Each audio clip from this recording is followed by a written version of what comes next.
আসসালামু আলাইকুম রহমতুল্লাহি ওবরকাতুহ। সম্মানিত দর্শক, আওয়ামী লীগের তরুণ নেতাদের মধ্যে যে কয়জন বেশ আলোচিত, কারো কাছে হয়তো সমালোচিত, তাদের মধ্যে জনাব রাশেক রহমান ইদানীংকালে বেশ আলোচনার ঝড় তুলেছেন। তিনি আ বিগত নির্বাচনে অর্থাৎ ২০২৪ সনে যে নির্বাচনটি হলো, যেটিকে বলা হয় কি বলবো? ওটা কি আমিডামি নির্বাচন ছিল হয়তো, আমিডামি নির্বাচন। তো সেই আমিডামির নির্বাচনে তিনি একজন প্রার্থী ছিলেন। আর তার বাবা দীর্ঘদিন ওখানে সংসদ সদস্য ছিলেন এবং আওয়ামী লীগের কোষাধ্যক্ষ ছিলেন। একসময় আ সেই সিভিল সার্ভিসের কর্মকর্তা এইচ.এন. আশিকুর রহমান। তার দাদা, আত্মীয়স্বজন এরা মানে ওই উত্তরবঙ্গের খুব এলিট পরিবারের সন্তান। বাংলাদেশের যত বিখ্যাত পরিবার-পরিজন আছে আ সবাই তাদের আত্মীয়স্বজন। আর এইচ.এন. আশিকুর রহমান সাহেব উনি নিজে ব্যবসা-বাণিজ্য করতেন। আমদানি রপ্তানি থেকে শুরু করে যেটা ইন্টারন্যাশনাল ট্রেডিং ব্যবসা বলা হয়, সেই ইন্টারন্যাশনাল ট্রেডিং ব্যবসাতে বাংলাদেশের অন্যতম পুরোধা তিনি ছিলেন। অর্থাৎ অর্থনৈতিকভাবে অত্যন্ত সচ্ছল একটি পরিবার। তাদের সঙ্গে একটা সামাজিক উত্তরবঙ্গের যে একটা সামাজিক সম্পর্ক সে ব্রিটিশ জমানা থেকেই তাদের ছিল। তার দাদা রাজনীতিবিদ ছিলেন।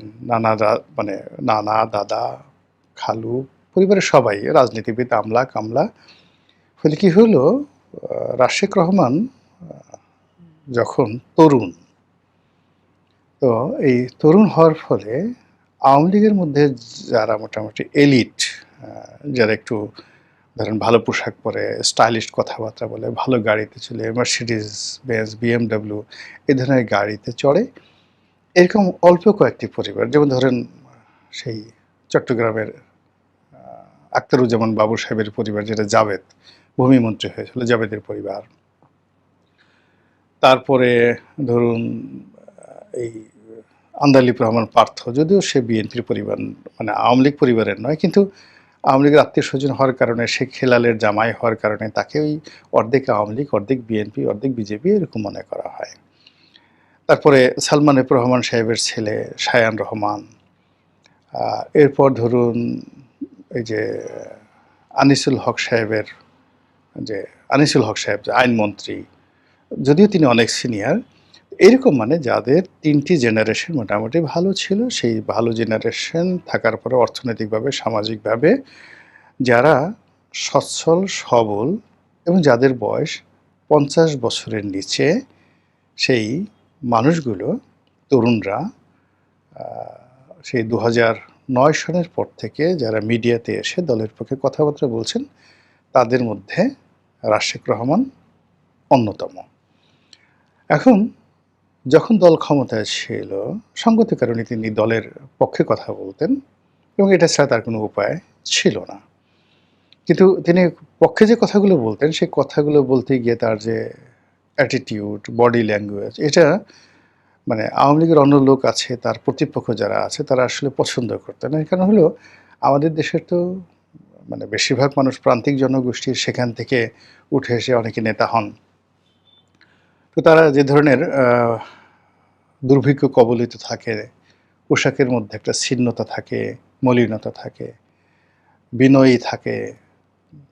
তো সেটা আ রাশেক রহমানের মধ্যে ছিল না। সে ব্র্যাগ ব্রাশ করে চলতো, মার্সিডিজ গাড়িতে করে চলতো, ইংরেজিতে কথা বলতো, বাংলাতে কথা বলতো। আর লেখাপড়া, দেশের বাইরে লেখাপড়া করেছে।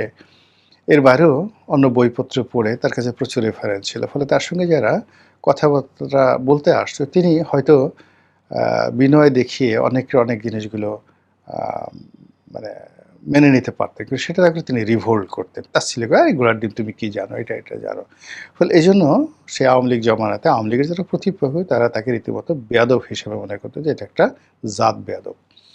এখন পট পরিবর্তনের পরে রাশিক রহমান আ তিনি দেশের বাইরে আছেন, আমেরিকাতে আছেন।